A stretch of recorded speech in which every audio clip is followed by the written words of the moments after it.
क्या वाकई हम कुर्बानी करते हैं या सिर्फ जानवर ज़िबा करते हैं? कभी सोचा है कि हज़रत इब्राहीम अलैहिस्सलाम ने अपने बेटे को क्यों कुर्बान करने का फैसला किया था? कुर्बानी इस्लाम की एक अजीम और बाबरकत इबादत है, जो हमें हज़रत इब्राहीम अलैहिस्सलाम और हज़रत इस्माईल अलैहिस्सलाम की बेमिसाल अताअत, सब्र और अल्लाह ताला की रज़ा के लिए हर चीज़ कुर्बान करने के जज़्बे की याद दिलाती है। ये महज एक जानवर ज़िबा करने का अमल नहीं, बल्कि इसके पीछे इखलास, तक़वा और कामिल फर्माबरदारी का गहरा पैगाम पोशीदा है। ईद उल अज़हा के मौके पर मुसलमान अल्लाह ताला की खुशनुदी हासिल करने के लिए कुर्बानी करते हैं और इस अज़म का इज़हार करते हैं कि वो अपनी ख्वाहिशात को भी अल्लाह के हुक्म के ताबे रखेंगे। इसी जज़्बा कुर्बानी की असल मिसाल हमें हज़रत इस्माईल अलैहिस्सलाम की ज़िंदगी से मिलती है। एक बाप अपने इकलौते बेटे को अल्लाह के हुक्म पर कुर्बान करने जा रहा है और बेटा कहता है, अब्बा जान आप मुझे सब्र करने वालों में पाएंगे।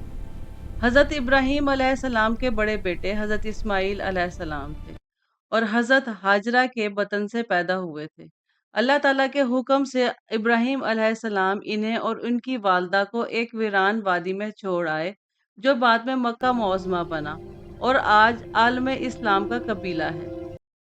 कुछ अरसे बाद हज़रत इब्राहीम अलैहिस्सलाम ने ख्वाब में देखा कि वो अपने बेटे को अल्लाह की राह में ज़िबा कर रहे हैं। जब उन्होंने ये बात हज़रत इस्माईल अलैहिस्सलाम को बताई तो उन्होंने नहायत सब्र के साथ जवाब दिया कि आप मुझे सब्र करने वालों में पाएंगे। जब हज़रत इब्राहीम अलैहिस्सलाम अपने बेटे को कुर्बानी के लिए मिना की तरफ ले जा रहे थे, तो रास्ते में शैतान ने इन्हें और उनके ख़ानदान को बहकाने की 3 बार कोशिश की। पहली बार शैतान इंसानी रूप में हज़रत इब्राहीम अलैहिस्सलाम के पास आया और कहा, आप इतने बूढ़े और शफीक बाप होकर अपने अकलौते बेटे को ज़िबा करने जा रहे हैं। ये तो महज एक ख्वाब है। हज़रत इब्राहीम अलैहिस्सलाम जान गए कि ये शैतान है। उन्होंने इसे 7 बार कंकरियां मारी और वो ज़मीन में धँस गया। दूसरी बार शैतान आगे बढ़कर हज़रत इस्माईल अलैहिस्सलाम के पास गया और कहा, तुम्हारे वालिद तुम्हें ज़िबा करने जा रहे हैं, तुम भाग जाओ।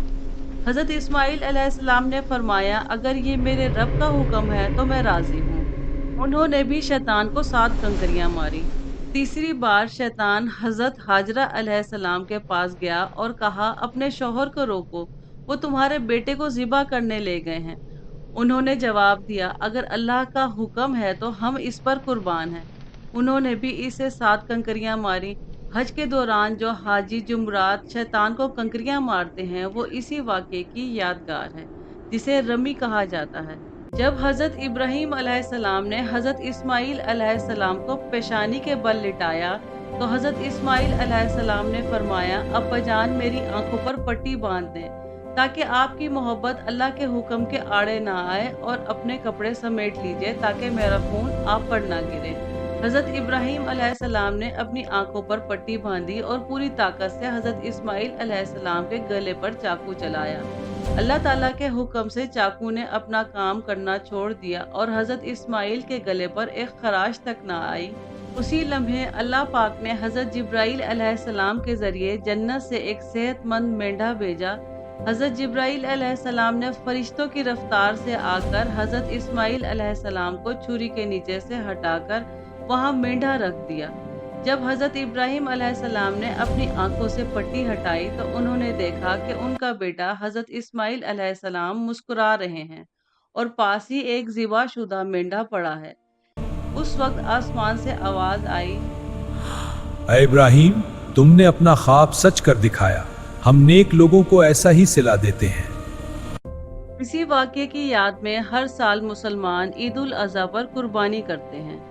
हज़रत इब्राहीम अलैहिस्सलाम और हज़रत इस्माईल अलैहिस्सलाम ने मिलकर खाना काबा की तामीर भी की और इसी निस्बत से हज़रत इस्माईल अलैहिस्सलाम को ज़बीउल्लाह भी कहा जाता है। इसी पस मंज़र में कुर्बानी की असल हकीकत को समझना ज़रूरी है। कुर्बानी से मुराद ईद उल अज़हा के अयाम यानी 10, 11, 12 में अल्लाह ताला की रज़ा के लिए हलाल जानवर जैसे ऊँट, गाय, भैंस, बकरा, भेड़िया या दुम्बा ज़िबा करना है, और यह हर साहिब निसाब मुसलमान पर वाजिब है। शरीयत इस्लामिया ने कुर्बानी के जानवर के इंतखाब के लिए वाज़ेह असूल मुकर्रर किए हैं। تاکہ یہ عبادت صحیح اور قبول ہو جائے۔ چنانچہ جانور کا صحت مند، توانا اور عیبوں سے پاک ہونا ضروری ہے۔ وہ اندھا، لنگڑا یا بہت کمزور یا کسی جسمانی نقص کا حامل نہ ہو۔ اس کی عمر بھی مقررہ حد کے مطابق ہو اور اس کے دانت، کان، دم اور دیگر اعضاء بھی درست ہوں تاکہ وہ بآسانی چارہ کھا سکے۔ یہ جانور حلال اور جائز طریقے سے حاصل کیا گیا ہو۔ ان تمام اصولوں پر عمل کرنا اس لیے ضروری ہے تاکہ قربانی نہ صرف ظاہری طور پر درست ہو بلکہ اللہ تعالیٰ کے ہاں قبول بھی ہو۔ قربانی صرف جانور کی نہیں ہوتی۔ اصل قربانی اپنی انا اور اپنی خواہشات اور اپنی محبتوں کی ہوتی ہے۔ اگر ہم نے یہ سیکھ لیا تو ہماری قربانی واقعی قبول ہو جائے گی۔ اللہ ہم سب کی قربانی قبول فرمائے، آمین ثم آمین یا رب العالمین۔